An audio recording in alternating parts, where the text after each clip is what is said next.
Bapak Ibu, saya tidak mau ceramah apalagi mengajar. Saya hanya berbagi cerita saja. Kenapa pentingnya harus menguasai ilmu public speaking? Nah, dia kan petani itu. Tapi kenapa harus tahu dan paham? Kenapa? Karena itu salah satu, kalau menurut saya tinggal satu-satunya cara untuk kita bisa tampil sebagai saksi. Kita mau kejar kepintaran, Om. Lewat nih.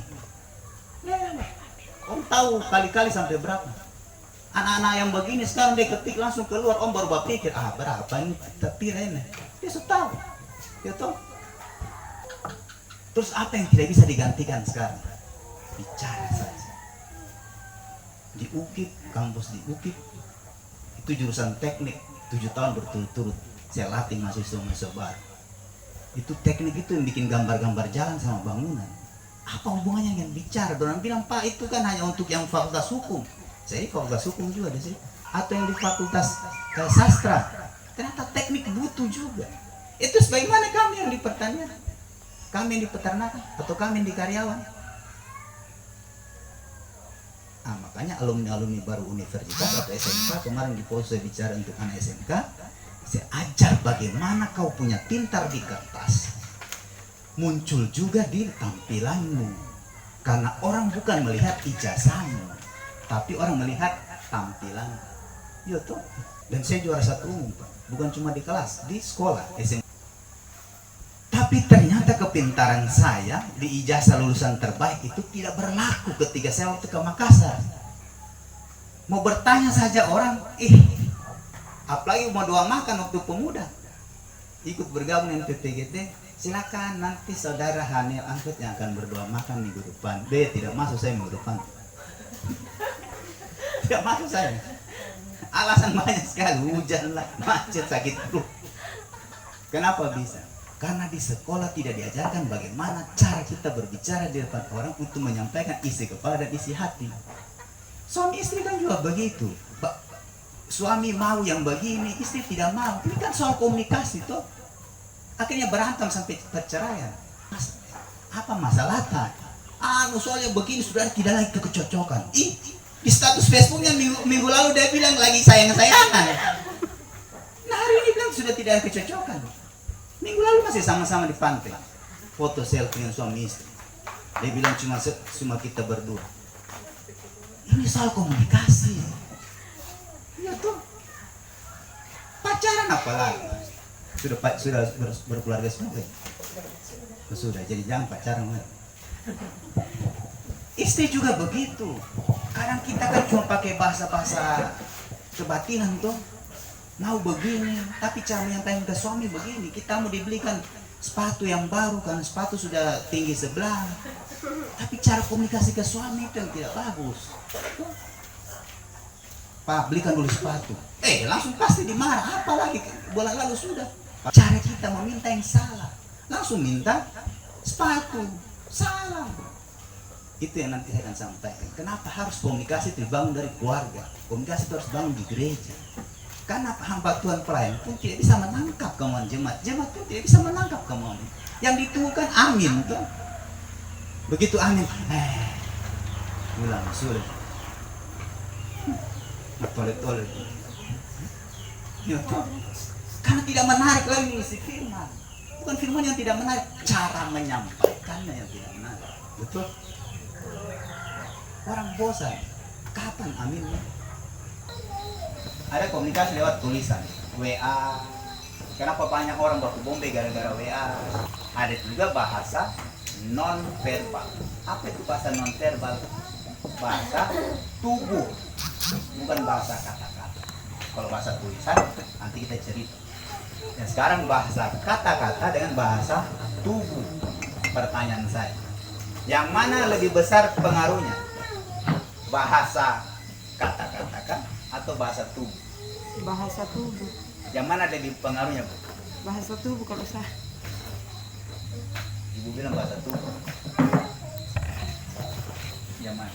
Bahasa bibir kah atau bahasa tubuh? Yang besar pengaruhnya, semuanya penting. Yang mana lebih pengaruh? Yang besar pengaruhnya? Sumer itu? Ibu siapa? Ibu Shirley lebih memahami bahasa tubuhnya paitua atau bahasa dia kata-kata. Sampai orang bilang lain bibir lain di hati. Lebih paham yang mana? Bahasa bibir, bukan bahasa tubuh. Lebih paham. Hah? Paham bahasa tubuh maksud saya? Bahasa tubuh itu bahasa maksud orang yang kita tangkap dari matanya, mulutnya, mukanya, tangannya, itu bahasa tubuh. Contoh, pasti ibu paham. Tunggu sebentar, saya minum dulu toh. Saya tidak berbicara. Atau tadi waktu kamu belok ke Purwokerto, saya kasih kode begini, oh belok kanan. Kalau ke sini belok kiri. Tidak mungkin saya teriak dari jarak 100 meter. Yang mana, oi? Itu namanya bahasa tubuh. Toh? Atau saya main mata. Toh? Itu bahasa tubuh. Atau saya tersenyum. Saya kan belum kenal nih siapa nama-nama yang kecil bisa itu. Selamat sore. Selamat sore. Itu bahasa senyum. Artinya saya membuka diri. Saya ini tamu tahu diri. Itu bahasa tubuh. Yang mana dominan yang ada? Ibu siapa? Ibu Mary yang mana lebih dominan pengaruh? Bukan cuma sama suami, sama tetangga, di jemaat, memahami orang yang berbicara, berkhotbah, yang mana lebih ibu cepat menangkap? Bahasa tubuh. Contohnya apa? Sembarang contohnya di rumah, di sekolah, di sini.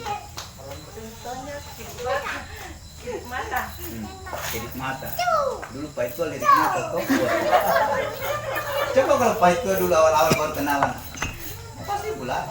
Tapi kan dia kode mata. Oh, pasti ada sesuatu. Ibu. Ibu satu. Ibu Agustin. Bahasa tubuh atau bahasa mulut yang kita lebih dominan menangkap. Semuanya penting ya. Saya tidak bilang orang semua jadi bisu juga.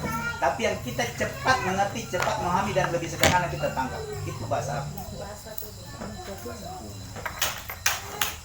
Apa lagi? Siapa? Ibu atau masih? Sudah ibu. Ibu siapa? Siapa?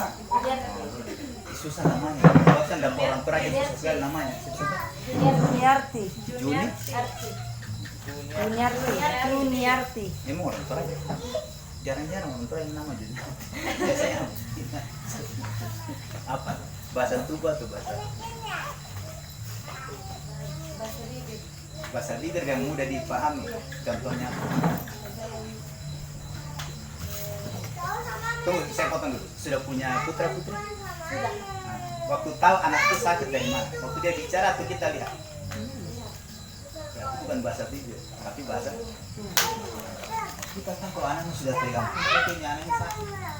Itu bahasa tubuh. Kita tahu kalau dia sudah mulai loyo, oh ini anak ini mengantuk. Tidak pernah dia bilang, ma, saya ngantuk. Iya toh? Anak-anak kalau lapar, sedih, marah, bahkan dipukul temannya di sekolah, kita tahu dari mana. Bahkan justru anak-anak biasanya dia menyimpan dalam dalam. Makanya waktu saya pelayanan begini di Tentena, kalau kita bisa belajar bahasa tubuh, kita paham suami itu kelelahan, meskipun dia tidak pernah dia bilang dia lelah. Kita paham kita punya suami itu sebenarnya sakit, penyakit dalam, meskipun dia tidak pernah bilang saya sakit. Kalau kita bisa bahasa tubuh, mengerti bahasa tubuh, kita tahu Pak itu ini ada tekanan berat di kantor sama bosnya, majikannya atau mandornya, meskipun dia tidak pernah bilang sama kita. Dia tidak bilang, aduh mas saya mau di PHK ini, tidak pernah dia bilang. Atau saya sakit, mungkin saya punya paru-paru ini, tidak pernah dia bilang. Tapi kita tahu dari bahasa tubuh, hal yang sakit yang dia simpan. Begitu juga kalau orang sebagai suami, kita tahu nih istri kita ini lelah. Kita tahu dia ini menyimpan sebenarnya sesuatu yang ada rahasia besar. Mungkin mertua lagi sakit kan, dia butuh uang tapi takut bicara dengan kita. Tapi kalau bahasa tubuh kita bisa selidiki, kita bisa lihat, dan itu bisa terlihat dari raut wajah atau namanya air muka. Makanya ada istilah cari-cari muka. Masa kita mau cari muka karena kita sudah punya muka masing-masing? Itu istilah orang-orang tua dulu. Cari-cari muka artinya cari-cari perhatian. Kalau Pak itu so begitu-begini, dia cari perhatian sebenarnya itu. Kapan ibu tutup masalah itu dengan memfonsi, mengganggu, maka dia akan cari ke perempuan yang lain yang lebih menerima dan mendengar dia. Karena di rumah tidak dapat. Kita baru datang, kita baru masuk, radio rusak. Kita baru mau duduk, kita baru makan, tidak seenak apapun ibu masak. Kalau tidak ada komunikasi, kita tidak mengerti bahasa tubuh, hambar. Jadi kita makan di luar dengan teman-teman. Bu, kalau ibu ke puskesmas, yang dokter pegang dan desenter itu apa? Apa? Apa? Kenapa bisa mata? Mata adalah jendela dunia. Di situ kita bisa lihat. Tolong tatap mata suami, tolong tatap mata anak. Sama juga kalau ibu melayani kebenaran firman, tolong tatap mata jemaat. Jangan terlalu lihat di teks. Kamu bapak ibu yang terkasih dalam Tuhan, dan kita harus menjadi saksi dulu. Kita harus Ini kan bubar semuanya. Yang satu pegang-pegang HP, yang sana ingat, nasi tadi dikasih naik belum dikasih pindah ini belum turun. Yang satu ya apalagi ini. Karena kita sibuk dengan bukan teks ini yang penting, bahan khotbah yang penting. Ini tetap penting. Kalau tidak ada ini apa yang penting? Tapi kontak mata itu adalah komunikasi saling mengerti. Suami istri, ibu dan anak, papa dan anak, maupun hubungan tetangga. Kontak mata. Perhatikan, ini suami itu kelelahan ini. Saya baik dia. Bikin kopi, taruh di sampingnya, ada pisang goreng, silakan Pak. Selesai. Itu lebih memuliakan. Dari mana kok? Baru kita datang bertanya dari mana kok? Begitu orang tuanya suami datang juga begitu. Ini kapan pulang? Baru sampai ditanya kapan pulang. Bukan khotbah yang bagus yang tertulis, tapi khotbah yang disampaikan dengan komunikasi yang saling mengerti. Tolong Bapak Ibu di setiap mata jemaat. Bukan nanti naik silakan pelayan ibadah dalam PBGT ini akan memimpin. Kita silakan kepada pemimpin. Ibu-ibu mari kita berdoa. Tanpa kita melihat ini. Ibu-ibu kita berdoa. Amin. Sekarang kita baca dari Kejadian pasal ini sekian. Bapak ibu-ibu yang terkasih, kita semua adalah persekutuan wanita yang sampai selesai. Sering begitu, so. Jujur, kita suka orang berbicara di depan menatap kita secara mata, kontak mata, atau yang dia sibuk dengan dia punya bahan khotbah dan sibuk dengan dia punya liturgi sendiri. Kita suka yang mana? Kontak mata. Sebentar pulang praktekan yang suami. Apa istilah pepatah dulu? Lain di bibir, lain di hati. Manisnya apa? Manis di bibir. Lain di hati. Manisnya mulut, siapa tahu. Dalamnya laut bisa kita duga. Saya kasih contoh lagi satu. Kenapa bahasa mata itu sangat jujur, tidak menipu. Hubungan apapun, hubungan jemaat, hubungan suami istri, hubungan keluarga. Ini apa? Bukan masker. Tutup mulut. Maksudnya lihat mata saya, bukan. Ini yang nomor 1 ya. Satu, yang kedua. Senyum. Nomor 1 apa tadi? Marah. Nomor 2? Senyum. Senyum pakai apa? Bukan mata. Mana orang senyum pakai gigi? Pakai mata. Kita bilang bahasa mata semua pakai mata. Tahu matanya. Kita makan pakai apa? Mata. Semua mata. Mata duit.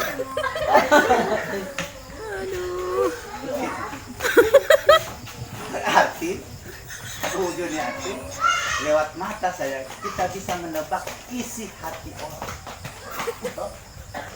Jadi kalau ada orang nanti bilang tuh saya sekali PBT, dia percaya. Dia pun ikat buat dia bilang kali. Tapi dari sorot matanya nih, mata yang jujur pasti beda. Mata yang ramah dan mata yang marah pasti beda. dalamnya hati kita tidak tahu, tapi mata adalah jendela hati. Kita masuk stick dulu. Saya ajarkan tolong kalau kasih obat atau suntik, tolong lihat matanya pasien. Ini suster-suster muda ini dia main suntik, dia buka, dia tusuk. Kaget orang. Masalahnya mata berbicara, tidak bisa berbohong. Mata menyampaikan pesan firman Tuhan, tidak mungkin salah. Tidak akan pernah salah. Oke, kita sebagai pelayan Tuhan mungkin bisa salah ngomong, salah ucap, salah sebut, bisa. Tapi mata tidak akan pernah salah menyampaikan. Itu baru mata ya, masih banyak. Tapi kita tutup karena tesum tinggi.